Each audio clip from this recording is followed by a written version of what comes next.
Okay, so picture this, right? You're about to nail this big presentation, the one with all the higher ups in the room, and bam, your screen goes blank. Uh-oh. Yeah, uh-oh is right.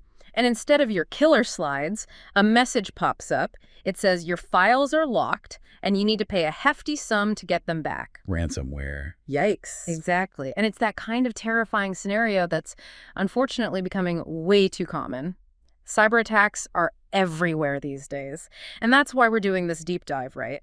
To dig into some recent incidents, figure out how these digital thieves are operating, and most importantly, how we can protect ourselves. Right, because knowledge is power in these situations, right? 100%. And you know what really struck me when I was prepping for this deep dive? It's the sheer range of targets these days. We're not just talking about like tech companies anymore. Oh, no, not even close. It's hospitals, schools, even like essential services. It really drives home the point that this digital crime wave, it can crash into any part of our lives. Absolutely. And I think part of what's driving this surge is this perfect storm. We're relying more and more on cloud computing, which is great for convenience, but often opens up new vulnerabilities. At the same time, it's easier to get their hands on. In fact, the 2024 Global Threat Report from Elastic, they found a 54% increase in the use of those pre-built offensive security tools. Yeah, I saw that. Kind of scary, right? That's a scary statistic for sure. So it's like this constant arms race, right? The good guys versus the bad guys, always Yeah. trying to outmaneuver each other. Exactly. And some of the headlines we've come across for this deep dive, well, they're pretty alarming. Like, remember that FBCS breach? Yeah, the one that impacted Comcast and Truist customers. That's the one. Initially, they were saying it impacted 1.9 million people, which is already a lot. But get this, the number has jumped to 4.2 million now. We're talking social security numbers, birth dates, even bank account details, all out in the open. Can you imagine the fallout from that? It's massive. And, it highlights something really important. These attacks, they're not just about stolen data points, right? They have real-world consequences for real people. For sure. I mean, look at that Alabama hospital hack. Medical Center Barber was hit. They ended up compromising data from over 61,000 patients. I read about that. That's devastating. And we're not just talking medical records. This included driver's license numbers, passport info, stuff that's incredibly sensitive. It's a total nightmare. And it really underscores that this isn't just about, like, inconvenience, right? It's about people's lives being turned upside down. 100%. And it's not just data breaches we're seeing. E-commerce is really feeling the heat, too. You know that Cosmic Sting vulnerability that was in the news recently? Oh, yeah. The one that hit Adobe Commerce and Magento. That's the one. Over 4,275 online retailers, to be exact, were affected by that. And think about the brands that use those platforms, right? We're talking Ray-Ban, Cisco, huge names. It just goes to show that even with all the resources in the world, no one is completely immune to these attacks. It's a scary thought. Like, if those giants can get hit, what chance do the rest of us have? That's the thing. No one is too big to be a target. Exactly. And then there's ransomware, which might be the most terrifying threat out there right now. We found some disturbing information about that Prince ransomware campaign, the one that uses those phishing emails disguised as messages from Royal Mail. Oh, yeah, those are nasty. The worst part is that they figured out a way to bypass email security filters by using contact forms. They sneak in, lock up your files, add this creepy .womp extension. Womp. It even sounds ominous. I know, right? And here's the really disturbing part. From what we've gathered, it doesn't seem like there's a way to decrypt the files, even if you pay the ransom. Yeah, that's a growing trend, unfortunately. Makes it even more insidious, right? Because even if you give in, there's no guarantee you'll get your data back. So it's like digital extortion with a high chance of getting completely ripped off. And it's not just individuals and businesses getting hit with this stuff. Critical infrastructure is being targeted too. Hospitals, energy grids, you name it. And the impact. It can be devastating. Some of these organizations are reporting losses exceeding $1 million from these attacks. $1 million. That's insane. It is. And that's not even counting the long-term damage to their reputation, the cost of data recovery. It all adds up. And when you're talking about essential services, the stakes are even higher. These attacks can literally put lives at risk. It's a scary thought. Okay, so we've covered a lot of ground here. Data breaches, e-commerce attacks, the looming threat of ransomware. Before we go any further, anything standing out to you so far? It's easy to feel overwhelmed by all this, right? Yeah. Like we're just tiny boats in a sea of cyber threats. Right, like we're doomed to get swept away. But here's the thing. Understanding how these attacks work, their tactics, it's like mapping the currents. It gives us a fighting chance to navigate safely. Okay, so let's get inside the heads of these cyber criminals then, shall we? What are we talking about here? Complex code, like some Hollywood hacker genius stereotype. Well, there's definitely some serious tech skills involved, no doubt about that. But a lot of it comes down to exploiting the human element. Remember that MoneyGram attack we talked about earlier? The help desk one, right? Yeah, they didn't hack a system in the traditional sense. They targeted the people, crafted this elaborate scam, basically tricked their way in. It shows that even with the best tech defenses, human vulnerability is still a major factor. Wow. So are you saying it's almost like they hacked the people before they hacked the system? Exactly. And that Prince ransomware thing we discussed, those fake Royal Mail emails, that's social engineering at play again. They tap into our trust, that knee-jerk reaction to open anything that seems important. Makes you realize how easy it is to fall for that stuff, right? Especially when we're drowning in emails every day. Sure. It's like a minefield in your inbox, and you're just hoping you don't click the wrong link. Okay, so social engineering, got it. But what about the actual tech side? Like, how are they breaking into these systems? Well, one of the most common ways is by exploiting vulnerabilities, essentially flaws in software or operating systems.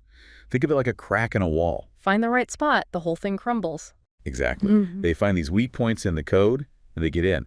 We saw this with that Cosmic Sting issue in Adobe Commerce, also that Lightspeed cache thing. What's crazy is that even what seems like a small oversight in the code can have these huge consequences. It's kind of terrifying when you think about it, how fragile these systems are. It's true. And the tricky thing is that developers are always updating software, right? Adding new features, trying to stay ahead, so it's a moving target. A never-ending game of cat and mouse. You got it. So you've got social engineering, exploiting vulnerabilities, and then as surprising as it might seem, there are still plenty of good old-fashioned brute force attacks happening. Or force meaning. Basically trying every combination until something works. They use these automated tools to hammer away at passwords, hoping to get lucky. That's wild that something so low-tech still works these days. You'd be surprised. And the thing is, with more and more businesses moving data to the cloud, that actually makes brute forcing easier in some ways. Right, more potential targets all in one place. Exactly. And the Elastic report, it actually showed a 12% rise in brute force attacks this year. A lot of it aimed at Azure. So we've got these digital criminals using social engineering, exploiting weaknesses in the code, and just plain brute forcing their way in. It kind of feels like we're fighting a losing battle, you know? I get it. It can feel that way, right? Like they're always one step ahead. Right, exactly. But here's the good news. There are things we can do to protect ourselves. Simple, practical steps. We don't have to just be sitting ducks here. Okay, so let's talk solutions then. Yeah. How do we bolster our defenses? What can we do to make ourselves less appealing targets? Honestly, a lot of it comes down to awareness. Just staying informed about what's out there, what the latest scams look like, the common vulnerabilities. So more than just deleting those "you won the lottery" emails, right? Exactly. Think of it like this, right? You wouldn't leave your house without checking the weather forecast first, would you? I mean, I might if I was in a rush. Okay, fair enough. But you get the point, right? You don't need to be a meteorologist to understand the basics, right? To grab an umbrella if it looks like rain. Same thing with cybersecurity. There are tons of great resources out there that break it down in a way that's easy to understand. Okay, so stay informed. What else? This one you've probably heard a million times, but it's more important than ever. Update everything. And I mean everything. Phones, computers, apps. Smart toasters, everything. Well, maybe not the toaster, but you get the idea.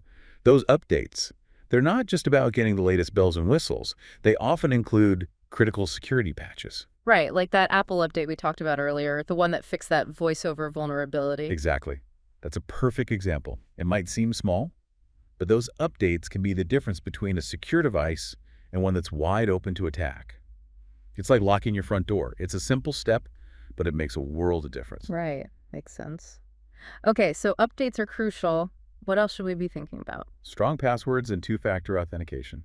I know, it's not the most exciting advice, but it's amazing how many people still use weak or easily guessable passwords. It's true. Password 123 is not going to cut it. Definitely not. Think of it like this. A strong, unique password for every account. That's your first line of defense, like a good, sturdy lock on your door. Two-factor authentication. That's like having a guard dog in the yard, just in case. An extra layer of protection just in case someone manages to pick the lock. You got it. And finally, this one might seem obvious, but it's so important. Mm-hmm. Be wary of suspicious emails and links. This is where that human firewall we were talking about comes in. Right, because technology can only take us so far, right? Exactly. If something smells fishy, don't click it, even if it looks like it's from a source you trust. Take a second to verify it directly. Better safe than sorry, right? Absolutely. Trust but verify, as they say. Exactly. Oh, and one more thing. I know I said finally, but this one's important. Backups. Backups, backups, backups. Can't have too many, right? Exactly. It's your safety net. If you do get hit with ransomware, having those backups can be a lifesaver. You might lose some data, but you'll be back up and running way faster. And you won't be lining the pockets of those criminals. Okay, so it's like having insurance for your digital life then. Exactly. You hope you never need it, but if you do, you're going to be really glad you have it. That makes sense.